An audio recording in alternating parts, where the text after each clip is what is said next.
Hello, welcome everyone. This is the episode number 10 of the cycle of interviews to the top 25 European players who qualified for Worlds Anaheim 2025. And today's guest is Kuifje. Welcome to the show. Hey guys. So, talk us about yourself a little bit, what you do for a living, how did you get close to the game in the first place? Okay. So right now I'm a student. I'm doing an extra master's degree in university, but I actually have another degree in teaching, and I used to teach for a year, but I lost my job there and had to improvise, and I thought, why not get a degree while I'm still young? So yeah, that happened. How I got into the game? So I always used to be like a Pokemon geek, cards, main games, everything else from like 4 years old. When Go came out, I just jumped on from day one, but the hype kind of died down, and I didn't play in like 2017 or 2018. Then I picked up the game again in 2019, and I dropped it again until 2020, I think, when I picked it up finally and didn't stop playing for a while. Yeah, and then I was just like a casual player. I played the game like the standard PvE player, did my raids, I went up to community and like all the fun stuff around that. Played the community days, but I never started really playing GBL seriously um, until I did like EOIC 2022, the first EOIC in Frankfurt. I prepared quite a bit for that, but that was like my first show six experience. It didn't really went that well, so I kinda afterwards I was so busy with work, like I had an internship in Ecuador, the other side of the world, so I had to put the things on hold. I kept playing the game, but I dropped the competitive aspect of it. And then when I got back in June next year, I said like let's give it one more shot and deal. We'll see. I actually prepare. I'll play some more GBL because back then I didn't know what Sylph was. I've never touched Sylph or any Show 6 thing at this point. And then Lille of previous season was my pet, like my way back into the competitive circuit. And off from there on, I started getting into gym breakers, and the story writes itself. Yeah, nice journey, and very cool internship in Ecuador. Yeah, this is something that I would have loved. Yeah, that's nice experience to do. I guess you learned a bit of Spanish there. Yeah. So I am a teacher, and I did like a teaching internship there. And when I came there, I didn't speak like almost any Spanish at all. They basically dropped me there. I know like the basics of the grammar, like I knew enough to introduce myself. But then they said, "Oh yeah, in 2 weeks you'll have to teach mathematics in Spanish in a public school. Good luck." So I had 2 weeks to learn enough Spanish to like actually teach, which was crazy, but I did it. I finished my internship. They were really happy, and since like I need to keep practicing, but I feel like I have a really good base with Spanish. Yeah. Okay, well, very nice. So we can speak Spanish next time we see. I mean, yeah, in Anaheim, we can speak a In little bit of Anaheim, yeah, Spanish there. Yeah, for sure.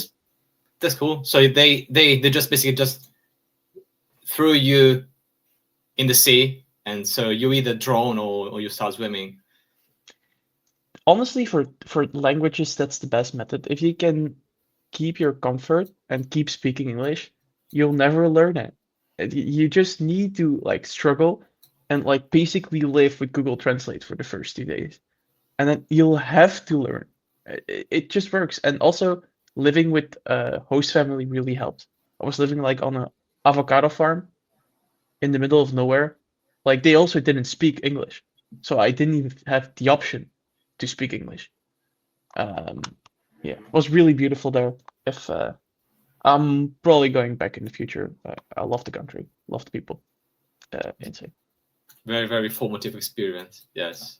for sure. Always nice to see, always nice to hear these stories. So back to Pokemon Go. So let's talk about your season. So of course, your peak, your highest point, your best experience was the third place in EUIC. Yes. So it would be too easy to ask you about your best moment in this season. So we are taking EUIC out of the picture. So what's the best moment apart from EUIC in your season? I think it would be beating Alessio in Stuttgart for my first top eight. As in, for me, that was my first real breakout point. Like getting into the top eight means a lot. Championship points wise, money wise, it makes you easier to do these tournaments, and it like confirmed the fact like, okay, I know what I'm doing. It's not like all the work that I've been doing goes to waste. It's I'm actually doing a good stuff because like even when I go out in Stuttgart, if Tonto doesn't make a catch in the last game, I think I also have that game. So I know at that point like I'm good enough to really go toe to toe with some of the best players in the game, and that really is a good feeling. You needed that boost of confidence just to get the ball rolling and okay, so I'm actually good in this game. So you gaining more and more confidence, more self-awareness, and you started having way more consistent results and very very good placement from since then. Because yeah, after Stuttgart, you kept doing, of course, very well in the EUIC, but also Stockholm, Seville, Utrecht, still either in day two or very close to day two every time. So yeah, definitely a major improvement. Just came after you managed to like break the curse or break the psychological wall of never being into top something, top 12, top 16. That's that should be. I Yeah, mean, there was a very nice turning point for the season. Also, I mean, for sure. psychologically And it meant a lot. Yeah. yeah, because I really thought I was gonna break the curse in Lille because I had like I don't know if you have the teams with you, but I had like a really anti-meta team in Lille with Reggie Steel. Yeah, Registeel. Yeah. Yeah, I was playing it before it was cool in Stockholm. Um, but it was really good actually in that tournament. Um, but the problem is I faced the only Shadow Machamp in the tourney combined with an opposing Reggie Steel, which Oh, is okay. a horror matchup for the team that you're seeing on the screen, especially with the Shadow Drifblim. And I just lost to Coxiac twice. Like it was almost unplayable for me. Like it was like to find that one horror matchup and then to lose against it twice. That was a kind of painful, especially because you're beating other players like Elone, for example, who's also a really good player. Um, like you're playing him and then you just lose on a team comp mostly. That hurts. Yeah, well, I think kinda you have to live with it for. Yeah, I mean, play Pokemon just unfortunately or luckily it just work like this sometimes. There is nothing you can do as long as your opponent is skillful enough. If you have a team comp disadvantage, unless they make huge mistake, there's almost nothing you can do most of the times. And Yeah, yeah, sometimes it works in your favor when you have a very nice team comp and you know you're not gonna lose. And yeah, sometimes you just have a very bad team comp and you have to accept that. Yeah, but yeah, being able to do these nice meta reads and try and break some spammed calls. Yeah, that's probably the only way you can just give yourself a head start in a regional. Just try yeah, for sure. and yeah to just try and had a better comp than your opponent. That and I think like there's something like following the unspoken rules about a meta. certain metas have like you need to do these things to build a balanced team. You can have like an AAA team on PvP Poke, but if your team doesn't respect this core enough, they will run through you. Like that's what happens. And I didn't used to think like that. But for like especially with the new meta, it's something that like really, really shines right now. Like for Well, example, your team can look good against Scissor, but that's not enough. Scissor is yeah. so stupid that like you need to have like 2 or 3 different months that win dues against Scissor. But that was not something I was thinking about back then. But that's like something I learned along the season to think about. Yeah, I mean, sometimes you learn it the hard way, and yeah, sometimes you just had a less rough path to your success. But yeah, definitely. I mean, in this meta, there are more than one Pokemon that can just steamroll you Yep. if you just don't yeah, if you just don't respect it enough. So yeah, Caesar is one of them, and yeah, because like looking at PvP Pokemon Matrix, you see, okay, I have 3 X's there, so that means that I can win the one shield against Caesar with all my 3 Pokemon. Yeah, but what if Caesar double shields in the lead? So how are you gonna stop all the energy? Yes, so these kind Yeah. of things, and PvP Poke doesn't take this into account. You have to, and Mhm. yeah, so being able to go beyond the initial, although very useful, didactic experience that PvP Poke provides and offers is what just makes you a better team builder, a better player overall. Oh, yeah, definitely. Also, the Dene, you can't really disrespect the Dene now. Yes. Yeah, Yeah. those are two, and then I think also Annihilate also belongs in that category. You can never disrespect Annihilate as long as it lives. It's Annihilate. It can just punch through your entire team if you play like Drapion, Diggersby, plus another like Credilli, for example. It Yeah. will just punch through the team. You can't play a line like that. Yeah. Well, we will see for sure some players running lines like this in Anaheim, but yeah, they will be very rare and hopefully they won't last long. But yes, by the way, I already had 2 guests in this series who, when I asked them to think about a potential change in the meta, in the moveset, something they wanted to get nerfed or boosted or buffed, they two of them already answered me nerf Annihilate. So yeah, that was nice. And Annihilate is not even as threatening as it used to be 2 or 3 or 4 months ago. For example, in Stuttgart, it was Shadow Gator. Shadow Gator was absolutely everywhere, together with Ariados. And back then it was like, do I have enough mons that win the lead versus Ariados? It's like that. It was a scissor of back in the day. And do I have enough answers to like answer a Shadow Gator save swap? That were like the two most pivotal things back then. And then was Clarion Moltres was like creme of the like creme of beating Shadow Gator, just sucker punching it down. And I Yeah. think we have some stuff right now which can do the same for Scissor, but it's not exactly the same as Scissor is not really a safe swap. It Mm. could be used as a safe swap. It's mostly elite. Um, but yeah, there's also mons that farm it down and deuce even if you switch it in one turn late, which are not a fire type. And I think mons like those are gonna be important at Worlds. Hmm. Okay, I will ask you about that later in the call with a more extensive section on meta reads and potential Yeah. code breaker. But yeah, that's really an interesting teaser for later. Um, okay, other okay, so let's give some space to the EUIC performance now. Enough of the rest of the regionals. EUIC. So you went there uh, with the hope to get at least as well as you went to Stuttgart.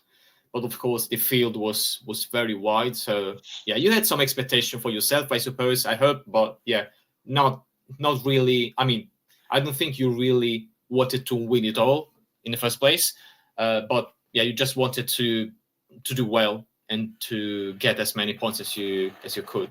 So tell me more about your team, why you built it that way, and yeah, some crucial moments where you had to take some weird decisions, but with, I mean, yeah, tell me through your turning points of the regional.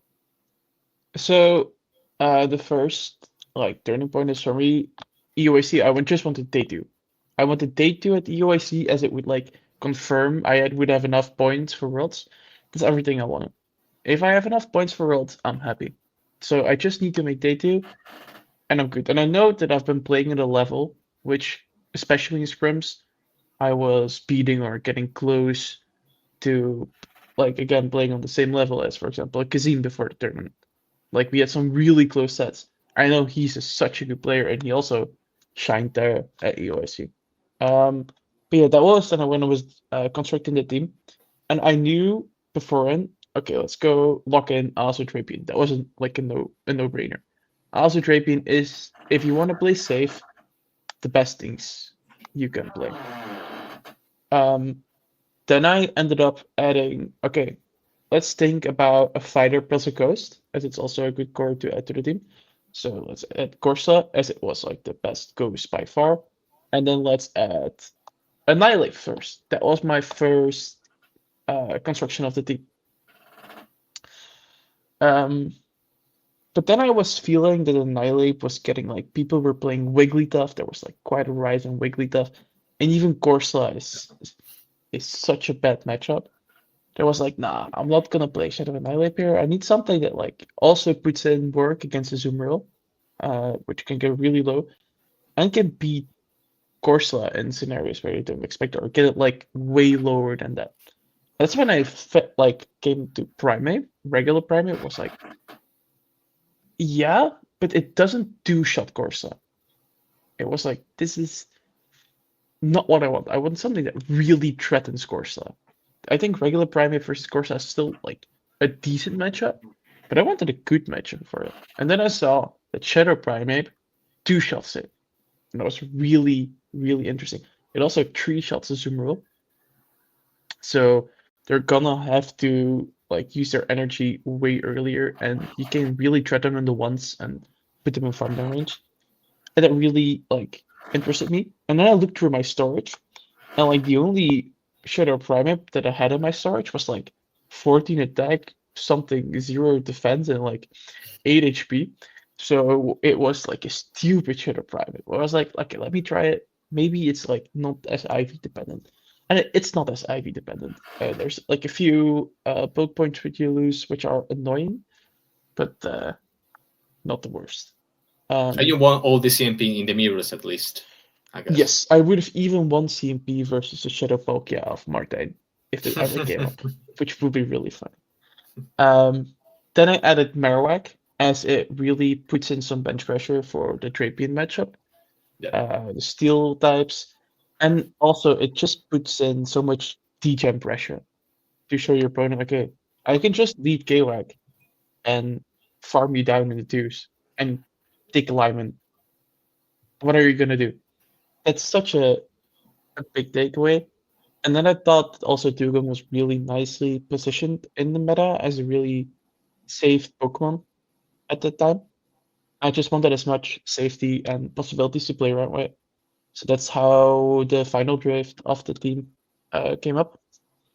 And for the turning points, um, I think one of the first turning points was losing to Pato, of course, in I think quarters it was of the winner side. Um, because I think I had game, but I overthought the situation and thought my Dugong had more play in the back than I thought it would, because I thought I would survive the second Astonish from the Corsa, which I didn't. If I just click CC there, game one, looking back at it, I think I win that game one, and then it would look differently. But I know, like, I have kind of a team advantage versus battle, which was good for me to know, because like the top players, if you have a team advantage against them, you that helps you because I was afraid of battle. I'm not gonna lie. At that point, I'm just playing for fun. Like I'm already farther than I thought I would. Every single victory that I take from that point on is an added bonus. Like I was just happy to be there playing all these great people, learning from the best, and yeah, it was a great experience. And then the other pivotal point I think was against Toto when I saw the lead in game three, and it was like Corsa versus Annihilate, and then I get a 2 second delay when he swaps Talonflame and I answer the with Azu, and he gets like basically a full incinerate advantage. At that point, I'm thinking like, okay, if I lose this way, I'm really, really gonna feel bad because I had him RPS from moment zero to the end. And then I would lose because the game has a random 2 second delay, which I've never seen before that glitch. Yeah, I would have felt bad if that was my way out. So when I got the confirmation, it's a rematch. I was so motivated to play. I just locked in, and I didn't look back until I won that last game against Martin. Yeah. So yeah, that was for sure a very very nice run, and actually I was surprised because I mean not really surprised, but you didn't talk about all the strong opponents that you have to beat in day one. Like you beat Nopfon, you beat Statistan, and then Yes. you beat Snorek as well. Was Snorek in day one still, or was in the first round of day two? Snork was day two, but that was a matchup.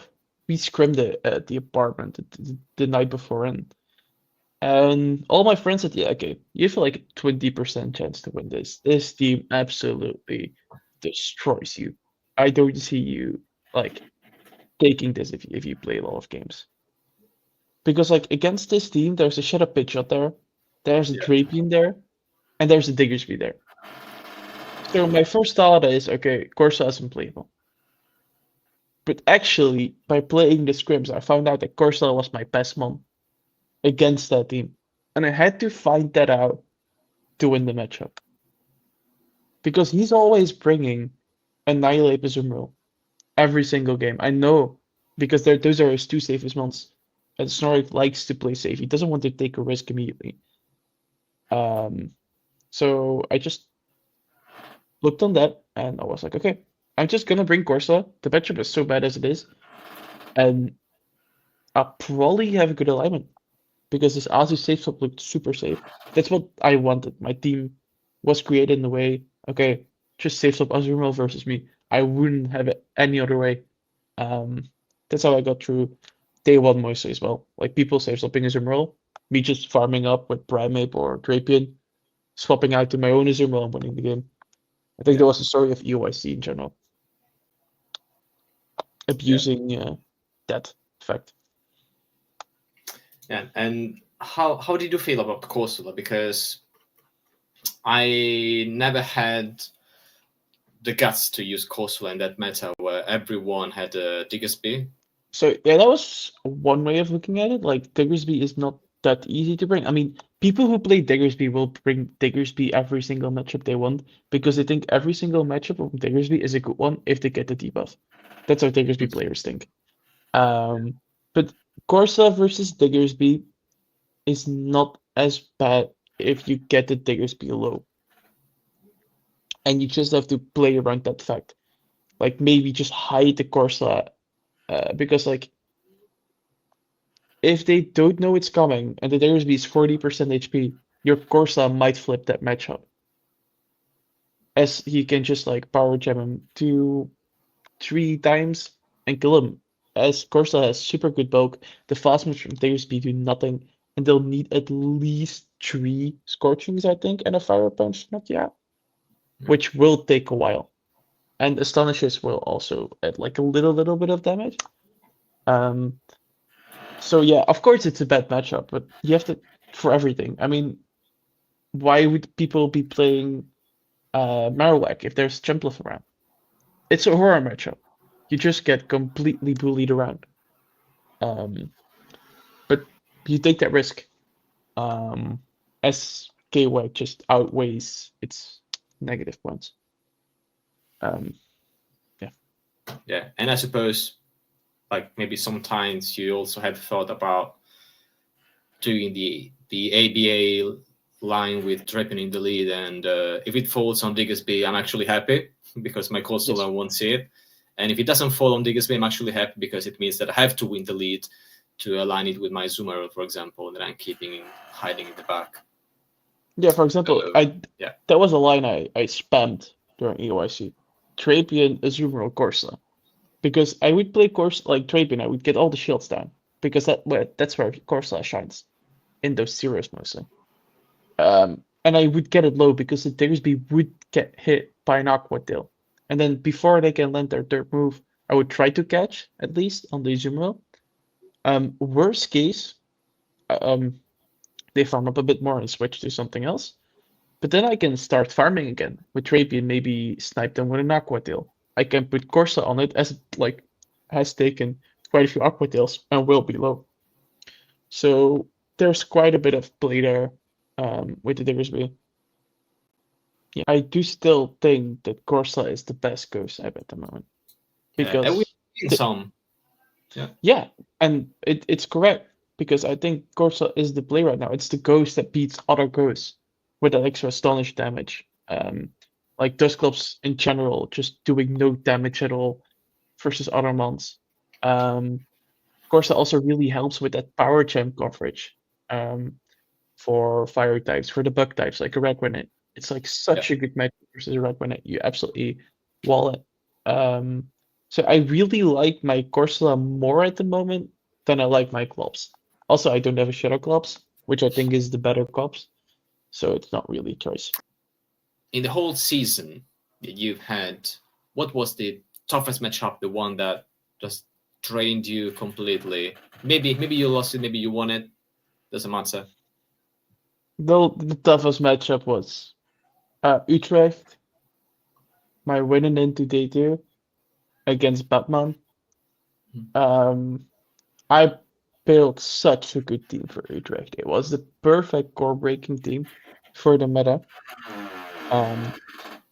But then I faced a team which was everything but meta. It was completely anti-meta and like Dilly plus Klops plus Galarian Weezing was almost unbeatable. I had to play perfect. I was like scrimming the games beforehand with some friends. I couldn't get a single win in. I know, okay, this is gonna be tough. And then my Dusclops, my Claydol got hexed down by Dusclops on stream before it died with the move. It was so painful. I couldn't do anything at all. Yeah. And yeah, Batman had a very nice run on the tournament for sure. Yes. Yeah, and Shadow Dusclops wasn't a thing yet, at least not this frequently. But yeah, we just were seeing some already. Also, I think in the first Tinkaton meta, in the first regional after Tinkaton got released, we saw some Shadow Dusclops as well because it was a neutral answer to Tinkaton, and the players were desperate for Tinkaton answers. And do you think Tinkaton, its introduction, was actually beneficial overall? So it's a shake-up. We can say that. Like it was needed for a Zoom World Trapian, otherwise we would still be playing a Zoom World Trapian to this day. It's a thing. Like it was needed in that season. If we didn't see Tinkaton, it would be boring.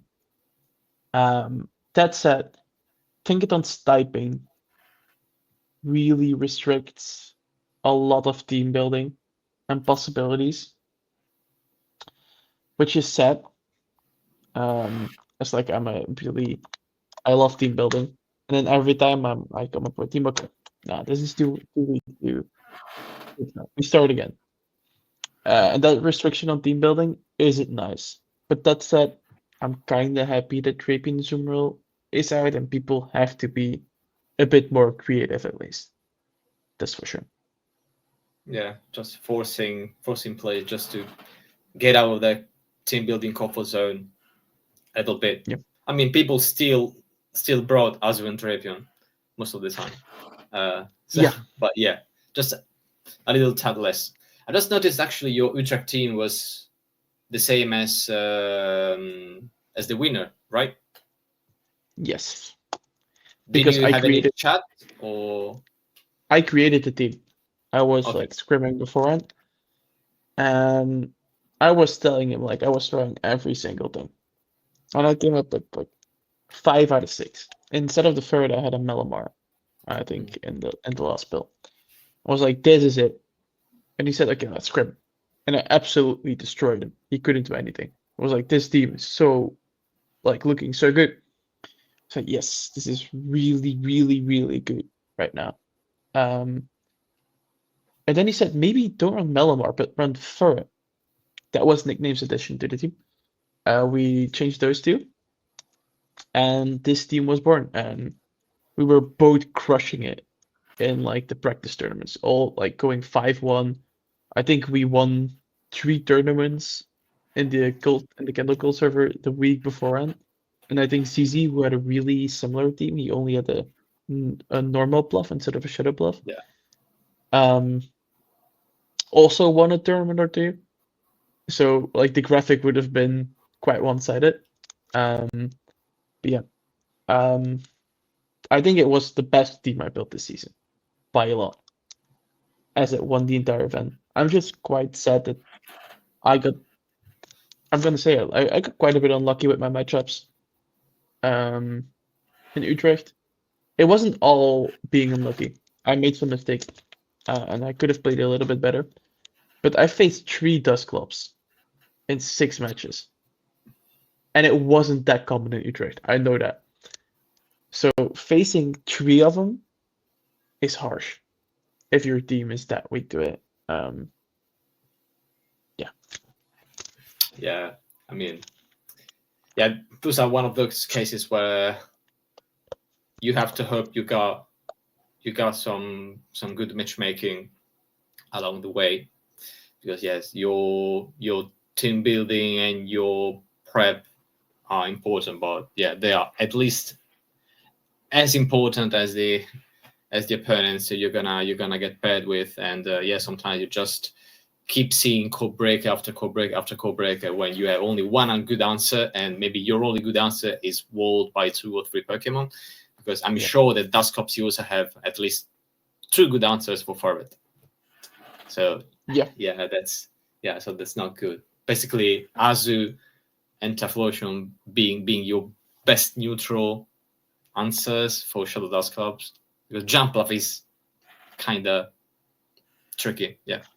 Yeah, you can play it just like the the less shields are on play, the worse it gets. But it's playable if you can catch something else. Like you can play around. Like that's how I won against Ness. I think I caught a move somewhere from his clubs, and if that happens and you just leave with a lot of energy versus it, I think you're pretty. Yeah. Yeah, the interesting difference that Cisvirus had in his variant, was the regular jump left, but also a jump left without acrobatics. It was an energy ball aerial ace jump left. So, and yeah, one interesting fact about the Cisvirus variant of the same team that you have used, that he not only had the regular jump left, but his jump left was also running energy ball and aerial ace. So yeah, potentially just to cover potential Jellicent better, or Azu. I get that Azumaru is not this great of a matchup in general against this team, so you need to use either Furret on it, just to put Furret on it, or a Deflotion with some advantage, with some energy of advantage. But yeah, having energy ball definitely helps. Also, it might help more, I guess, Diggersby, especially because I don't know what you think, but yeah, for the last maybe month of that meta rotation, a lot of players just kind of forgot that jump up could learn energy ball, so went very weak in some cases to grass moves. What do you think? So yeah, I think his triple is mostly non-shadow because of a primate matchup, because it doesn't get one shot by an ice punch of a shadow primate, which he was really scared of. Um, and I think honestly, energy ball is something more Trump specific. I don't think you should ever run energy ball in a shadow bluff, as acrobatics gives it such more play as a shadow. Like even against stuff like Corviknight, you don't want acrobatics versus that. For the Drapion matchup, you don't want acrobatics. You don't want energy ball for the Drapion matchup. But the problem is, if you run a regular bluff, you take two crunches, so you could get off um, two aerial aces for sure, and potentially get to a third. And I think that's the big difference in why he can like afford to run um, energy ball on the regular. Like it's a different idea, but I think the shadow bluff was the correct idea into the weekend. But it's all like depending. There's so many variables because, like you said, Azumarill is a big weakness for the team. And, like playing around Azumarill, but Azumarill wasn't seeing much play um, when Utrecht happened. It was all like the Tinkerton hype. Tinkerton was the fairy. There was like only one Azumarill on day two in the last regional in America before that. So I was like, okay, this if we ever want to build weak to Azumarill, it's this weekend for Utrecht. Now you can kind of disrespect it again as well because like there's so much stuff which just like bullies it. Like the Danny Scissor also bullies it. Like you never want to let a Scissor set up. You never want to let the Danny set up, and like at this point of time, Azu is set up for her, and you don't want that. But back then, I think it was really good because like I predicted there to be more Azu in day two in Utrecht than Ticketon, and it actually was the case, um, by quite a bit. Yeah, and Utrecht was also a regional where we saw a lot of fight types. So many fight types, either Talonflame or Teflosion. I think summed up, they were probably half of the. I mean, yeah, in half of the teams or something like this. And yeah, because people just were sick of Tinkerton at that point, and the Tinkerton and Jumpluff together. So Yes. being able to keep them all, yeah, and I must admit, as soon as I saw the Zizvalus team, and I saw it also run by Nick Naim. I didn't know that you had that as well. But as soon as I saw that team twice, I said, okay, so that was the source for that regional, and I missed it. I did a very stupid team with Clefable. And yeah, I was believing in Clefable, and it wasn't that bad, but yeah, I was weak to Drapion, and yeah, never a good idea. Never a good idea. Never built And I weak to miss, Drapion. yeah, and I kind of missed day two by yeah, I lost to these Virus in losers from 5 or 6, I guess. Loser 5. But yes, having access to Evolution, Clydal, and Corviknight, so 3 very good counters of Tinkaton, made Ferret so safe. Yeah, and being able to lead Corviknight, say swap Ferret, you take Tinkaton quite in sand attack range if they punish you with Mhm. Tinkaton, and then you just do a lot of energy with Corviknight of Tinkaton. And yeah, that was probably the best core that you could use, but also yeah, the triple bench pressure against Tinkaton was real. Was real. You could use Ferret and Azu pretty safely against everyone. It was a very good team. Yeah, this team was also built to absolutely destroy Pocket's team that won 2 weeks earlier. Like this team, like for example, I remember the winners finals where it was Mindjoke versus Nickname. A Yeah. Mindjoke stood no chance from the beginning. I saw the matchup and I was like, okay, Nickname is in Grants. Like the fact that Mindjoke had to use Tinkaton in a matchup where it really doesn't want to bring Tinkaton says a lot about how bad the matchup actually is. Yeah. Typhlosion Azumarill runs through those teams. This team was also built like as a direct answer to that meta. I feel like mostly with that team, you'll have a big team comp advantage versus most teams. And also a lot of safety. Like you said, like scaring away Tinkaton just lets you. I think I played Chumpluff, Azumarill, Furret. That was my more standard line that tournament. If I want to play it safe. If I don't want to play the Typhlosion. Typhlosion was mostly safe, but those three were safe 90% of the times.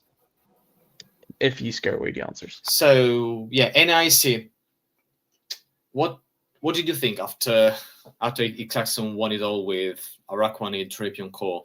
Are those two the real winners of this meta for now? I think Axon was mostly a winner. I think he played perfectly that weekend, and I think he was so back. It was so cool to see him back in action. Um, but I saw the meta coming from a mile away that was forming at the highest stage. Um, I think personally that Wigglytuff was the bring for NAIC. It was the perfect core breaker for most of those teams. If they were not running Scissor, they were 5 to 6 times the Wigglytuff. If you look at the graphic of NAIC Day 2, you're a Wigglytuff player from EOIC, so you know it. Those teams will just get charmed through. If you just look at like the winner side Day 2, loser side Day 2, it was the bring, I think, for NAIC. And like people were spamming Dusclops plus Fighter, for example, or Dusclops plus Mandibus. You can't do that if you're facing a Wigglytuff. The Wigglytuff will just not care about those two bonds. Um, I think Wigglytuff is a mon which is really underestimated at this point of time. But I think the perfect play for it would have been NAIC. I think the meta is shifting again, especially if you saw the recent results in Japan. Um, and I think for now, at least, it's not the play anymore. But it really was for NAIC. And it might be for Worlds again. Who knows? I think in this meta going forward, as long as Scizor is a thing, I think Greninja will also be a thing. Because Diggersby will not straight up disappear. Diggersby will always return in some case, and Greninja having such a positive matchup against those two, and like also having like a pretty positive matchup into other stuff in the meta at that point, will give it a niche in this meta specifically.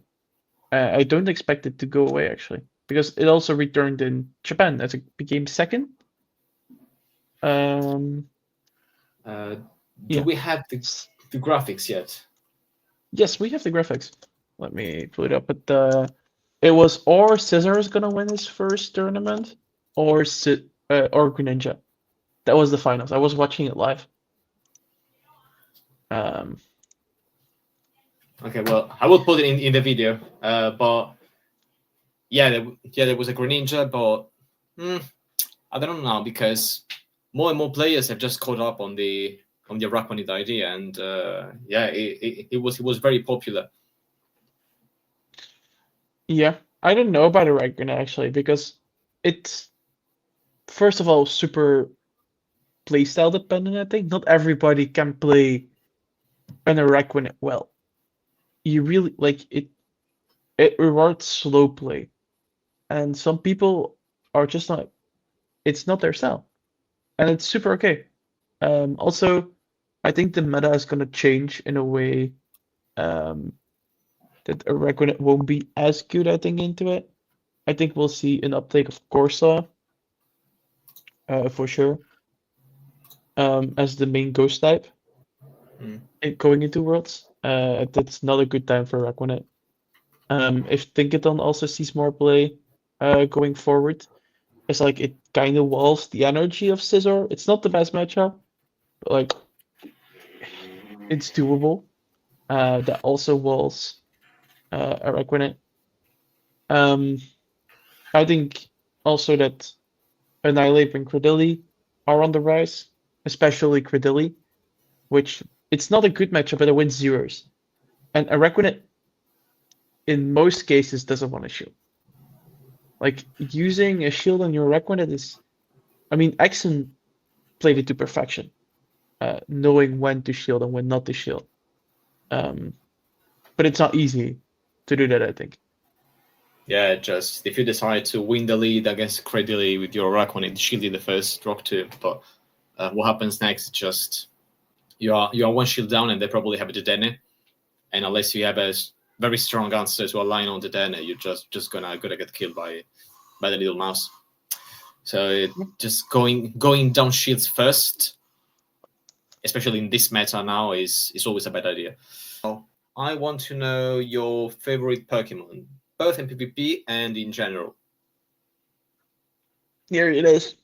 Elekid is my favorite Pokemon, and it'll always be. It used to be like the fire, but like having this little buddy with me throughout the season absolutely like changed my mind. Like this is my favorite. Like if somebody has the Elekid with the armband with the background, contact me. I and they don't want it. I want it. I'll give you something good for it. But yeah, it's such a fun mon. It's so cute. I even built a level 51 Elekid for Great League, which I sometimes use when I'm Legend, because I elite TM the Thunderbolt because it somehow has an elite like a legacy move. Don't know how, don't know why. But it really destroys Shadow for Alligator. So I try to hunt those like and Talonflame and get some cool wins with it. The Elekid Torchic scoring Great League goes stupid. And for the rest, like everything else wise, my favorite mon in competitive use, it's a bit difficult, because it kind of changes throughout the times. But if I have to name one, I think it's Trapian, because it's so safe and it allows for so much skill expression. That I like it helped me grow as a player this season quite a lot.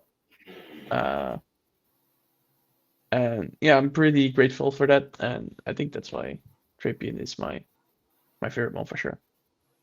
Yeah, In competitive. good answer.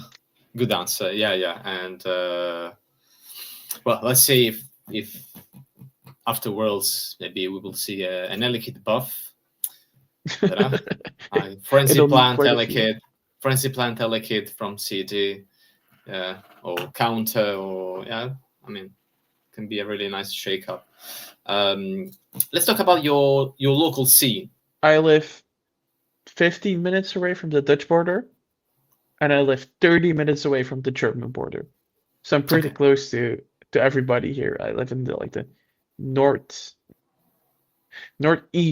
of Belgium, in a little city,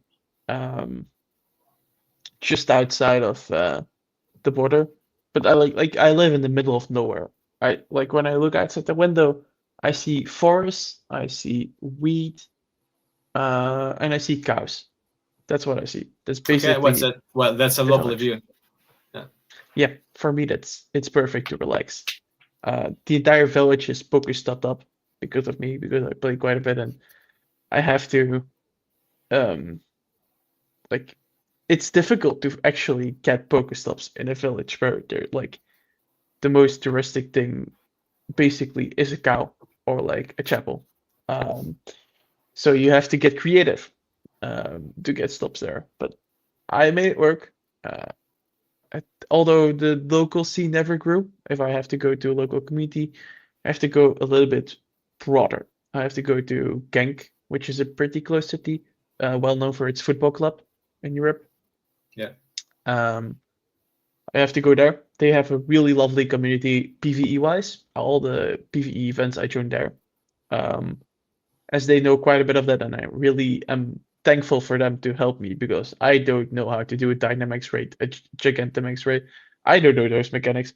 Please help me because otherwise I will just fail those things. And if they have questions PvP related, they can always come to me, team building wise, like even GBL wise, if they want like, okay, help me. Can you just like watch my games and give me some advice on what I'm doing wrong?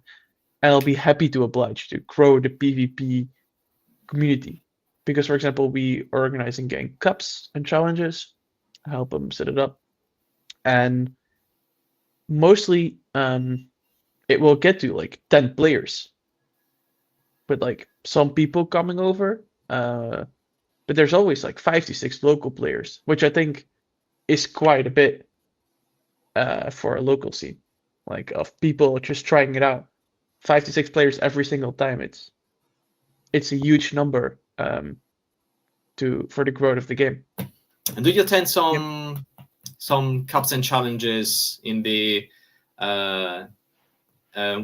with the rest of the Dutch community? So I don't have my driver's license yet, which is a big problem.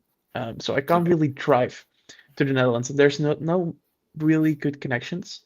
So if people are going there, sure I'll join, but I mostly stay in Belgium. I try to be an anchor point for the PvP community in Belgium, as there's like cups on the other side of the country. There's a shot I'll go. I'll show up and try to like talk with the other people there, to the locals there, like, how are you doing? You playing PvP? Okay, why not try like a regional?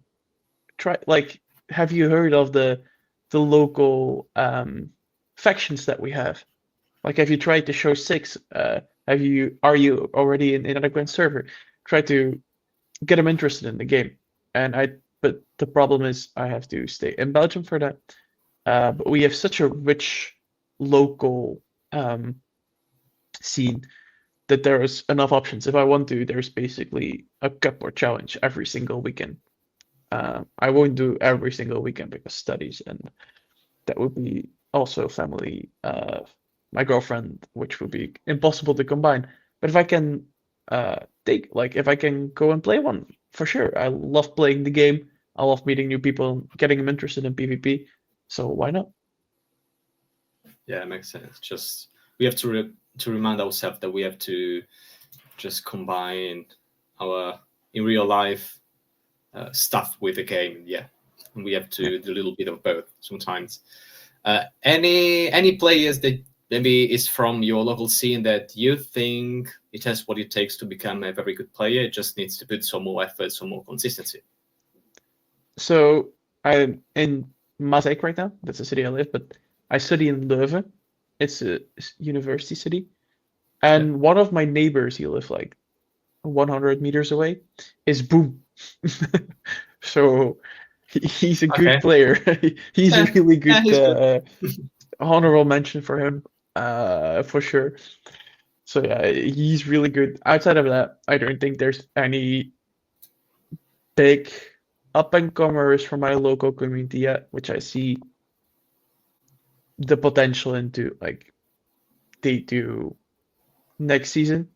But they'll get a shout out from if it helps because they help me with finding Pokemon, trading Pokemon, and it wouldn't be possible without them. And also, I was that local kid a year ago. I didn't have like a single championship point until December last year. Not this year, but like last season. Um, so it's important for the local scene and to help other people because people help me as well. And I wouldn't be where I am right now if some of the Belgian local scene, like Slowking, uh, and Spleen, for example, if they didn't help me improve. Yeah, that's a wonderful message. So yeah, just try and keeping the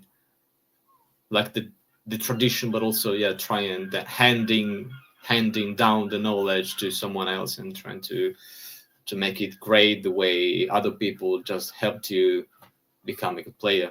Yeah, very very It's the good. least we could do. It's the least we could do. Yeah, Because I don't think at the start of the season that anybody was expecting me to be in the top 25, even top 15. Nobody would expect that. Like top 12, I think that was a big surprise to see like who's that Kuifje guy who's like somehow on this leaderboard, and it could come out of nowhere. You never know. Yeah, It's all about putting in the work, and hard work that gets rewarded is something that makes go a nice game competitively. yeah, absolutely. Agree for sure. So, last question before the final remarks. An update that you would like to see after Worlds can be anything: moves, nerf, buff, Okay, change of mechanics, anything. I've got quite a few because I love puzzling with them, but potentially like even making metas, it's lovely. And one of the first nerfs I would do is Thundershock -1 energy. Just get rid of more Pekko and the Dene and make another makes not maybe Spark but something else. Make Charge Beam good. Uh, give some threat of error for other electric types which are not this annoying like more Pekko and the Dene. I think they're both not healthy. One for GBL, the other for Sure Six. So that's the biggest nerf I would do immediately. Then Psywave, sadly, I think could use a nerf. It's a little bit too good because they have been buffing and buffing and buffing every single thing, but they're not nerfing anything. Also, Mudslap -1 energy is something I would for sure do. Oh, energy, not damage. No, energy. Just make it -1 energy. I think that's a better solution because it like picks like Marowak are so flexible because they have 4-3 pacing. Yeah. If they don't have 4-3 pacing, they won't be as flexible. If it's like 5-4-4, are you really gonna play Marowak? I don't know. Yeah, it makes So sense. So three nerfs. Yeah, that's the first time that a guest proposes three nerfs, or at least just doesn't propose any buff. But it's a very ah, interesting point of view. there's also some buffs I would like to see though. At Some mons. Um, I think we're in a meta right now where Noctowl could see some play. I And I wish would it like came to back. I think it's time for it to come back. I think it's quite healthy if you would do it now because the meta is less RPS. It's gonna be a good mod, but I hope we get a Peck buff. I think Hmm. Peck is such a bad move. Not many Pokemons have it. Make that a good move, and then give Noctowl Fly as it learns it in the game. So he has like Fly, Nightshade, and like a decent Peck. Uh, I think if you do that, you won't only buff Noctowl. There's other mons with Peck. I think mons like Altaria. Zapdos have Altaria. Like Altaria, it could be Malamar. a Malamar is not gonna use it. But like if you could make Altaria good again, it also could be something interesting, I think. Um, so yeah, I think Peck would be a great buff in general. I'm gonna follow Axon for this. Force Ball Medicham. Give it to us, please. It's not as broken as it seems. I think I might be wrong on this, and it might be completely stupid. But I don't think it's as bad as we think it is right now. Yeah, Um, well, definitely Force Palm is a move that you are expecting to see on Medichan. Is almost a signature move in the games, like mhm. since Sapphire, Ruby, and Emerald. So yeah, I think that day will come sooner or later. Yeah, I think that update is just gonna be, if it's not this one, it will be the next one because fighting types, switching up, we're gonna have to do it somehow. Um, so yeah, update wise, I think that's the biggest ones I've thought about, which I think are balanced. Um, yeah, show some love to the unpopular Pokemon. Um, let us see what cool things we could bring. Also, I think another one, a buff, is for Rock Blast. I think Rock Blast is another use move. It's just basically not used. Why would you use Rock Blast? Um, Buffing Corsola again could be something cool with Rock Blast. I think Alolan Golem also learns Rock Along Blast, which could Golem, along be Graveler, Armaldo, and yeah, Crustle. yeah. So those are mons which maybe you won't see play in OGL, but like in those limited metas, Rock Blast would be really, really cool addition to their moveset and to to the meta. Yeah, just make it 35 energy, and it's going to be a very, very spam slash bait move. Why not? I don't I don't think anybody would actually mind that Rock Blast being 35 energy. Yeah, I think they do have in mind, however, like to gradually make every move just good. This is what they've been doing since a couple of updates already. And yes, we see acid now being a very good move, and a lot of other moves just having the same destiny. So I think yeah, the time for Rock Blast will come. I think the time for Peck will come as well, and probably the time for Infestation to be a decent move, or maybe Struggle Bug. Like there are two forgotten moves that they deserve some attention. The question is, will those mons with Struggle Bug and Infestation really make the difference? Because those mons with the moves you described mostly already also have Bug Bite. Yeah, except And for Armaldo. I'm a huge Armaldo fan, and I suffer from not seeing it anywhere used. It's a bit sad. So yeah, I would really love to see some Armaldo buff. what typing does it have? Is it Rock Pug Rock or bug. Yeah, yeah. Rock Pug? Rock bug. Oh, that's horrible typing. Oof. I don't think like a single niche that can be good right now. It's like defensively, I think it's one of the worst typings in the game, Rock Pug. Yeah, but it's a very nice offensive coverage. If you just, I mean, Yes. if you make struggle bug something like an astonished clone, all of a sudden, and you reduce the rock blast energy, and you have liquidation for the water coverage. It just Uh, becomes very, very nice. But doesn't Armaldo also learn Aqua Jet? Or am I wrong there? I hope it does, but I don't think it actually learns it.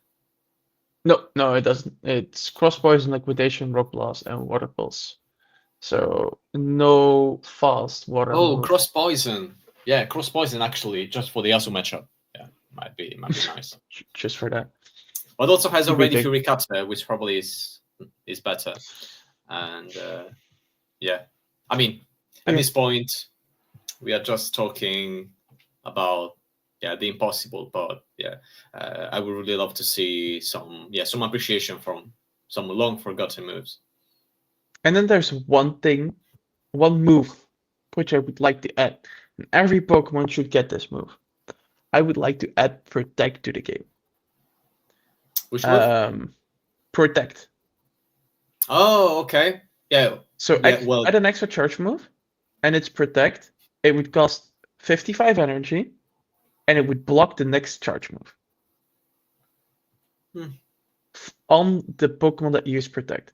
So if you use Protect on Diggersby, then switch to Credilli, the Protect is gone.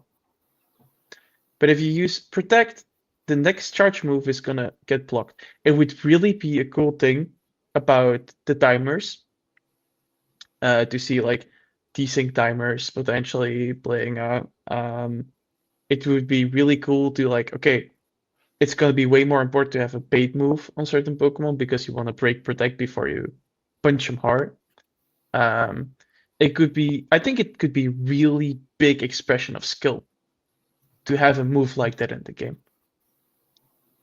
Yeah, well, the whole dynamics probably will have to be reworked a little bit. And but yeah, it's an interesting choice. Also, maybe making Swift a move that can go through shields, as it happens in the game. Wait, Swift doesn't go through protect. Feign goes through protect. Oh, okay. Swift just always hits, even if you raise Yeah, your yeah, evasion. yeah. True. But yeah, moves like that I think are pretty cool. And I think are like I think there could be more skill expression in the game than we have right now. And moves like that, I know, like Encore, Taunt, could really broaden up our horizons. Yeah. Well, Scopely, if you are listening to us, well, just have a couple of thoughts about this. We are just throwing ideas on the table, but feel free to take some. We won't get offended. And yeah, so we are finally getting to a wrap. And but before we say goodbye, yeah, you have some space to tell your audience when they can find you and when they can follow your PvP journey. And if you do some coaching, yeah, you can just say where they can contact you to get some. So they can find me on Twitter. It like my mark Kuifje, but with 00 behind it. I'm probably gonna be opening coaching for the summer as I have quite a bit of free time and it would be a nice thing to do. So yeah, go to Twitter. I'll make a post about it on Twitter probably later. And yeah, for sure hit me up and we can discuss it. Thanks once again for your time, and it will be nice to see you again in person in California. And yeah, enjoy the rest of your evening, and yeah, take care. Well, it was lovely having you. Until next time, man. Bye.